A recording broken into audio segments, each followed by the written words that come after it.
Então, pessoal, vamos começar os nossos estudos, hoje falando sobre a concordância verbal. Primeiro, por que será que nós precisamos estudar a concordância verbal? O estudo da concordância representa um poderoso instrumento para se produzir e interpretar textos de acordo com as normas da variante padrão da língua portuguesa.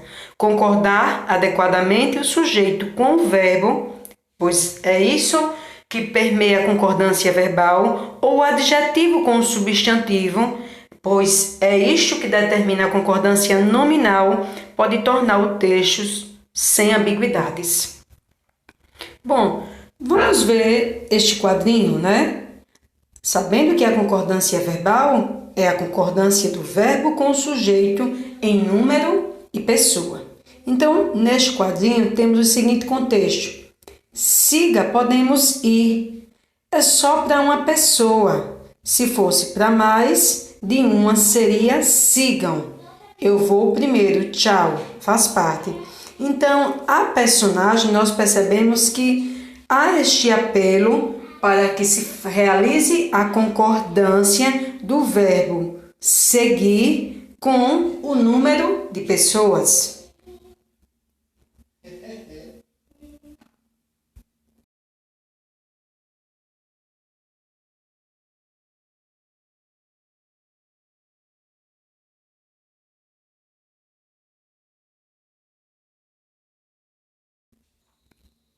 Vamos a estes outros exemplos? Ele gostava daquele seu jeito carinhoso de ser. Eles gostavam daquele seu jeito carinhoso de ser. Nós percebemos que o pronome está concordando, né, em número com o verbo gostar. Ele gostava, eles gostavam. Então vamos para a regra geral. O verbo deve concordar com o sujeito em número e pessoa. Por exemplo, o gerente falou com o chefe. Aí nós temos um sujeito que está no singular. O verbo precisa concordar com ele no singular. Nós vamos ao cinema.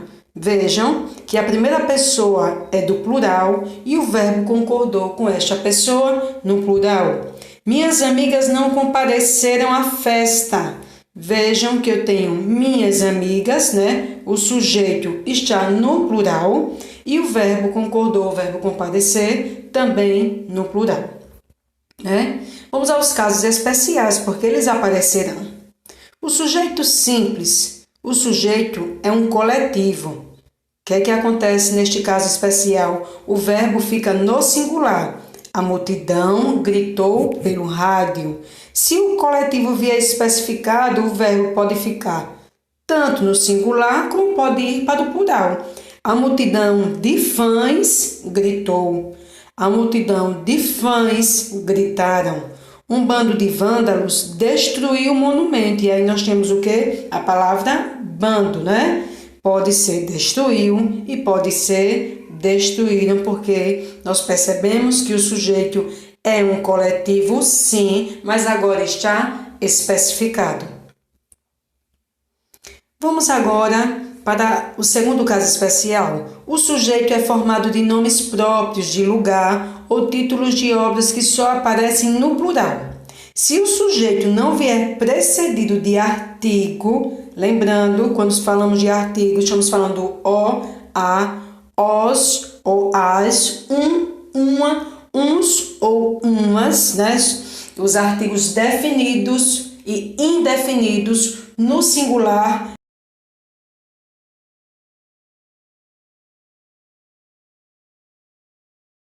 Caso venha antecipado de artigo, o verbo concordará com este artigo. Por exemplo, Estados Unidos é uma nação poderosa. Agora percebam com o artigo, os Estados Unidos são a maior potência mundial. Os Estados Unidos terão novo presidente este ano. Santos fica em São Paulo. Campos é cidade fluminense. As Minas Gerais possuem belezas naturais. Minas Gerais possui grandes jazidas de ferro. O Amazonas nasce em território peruano. O Amazonas deságua no Oceano Atlântico. Os sertões imortalizaram Euclides da Cunha. Os maias ganharam uma adaptação para a televisão. Vamos agora perceber o sujeito formado de nomes próprios de lugar ou títulos de obras que só aparecem no plural. Mas atenção! Embora precedido de artigo, o verbo pode ficar no singular, por efeito da concordância ideológica, feita com um termo implícito, que está escondido, A obra ou livro. A obra, Os Lusíadas, tornou Camões imortal. O livro, Os Sertões, glorificou nossa literatura. Nos nomes de filmes e telenovelas no plural, o verbo fica sempre no singular. Atentem-se para isso. Os Mansos rendeu bom dinheiro a seu diretor. Os Imigrantes agradou a todos os telespectadores. Laços de Família vai agradar você.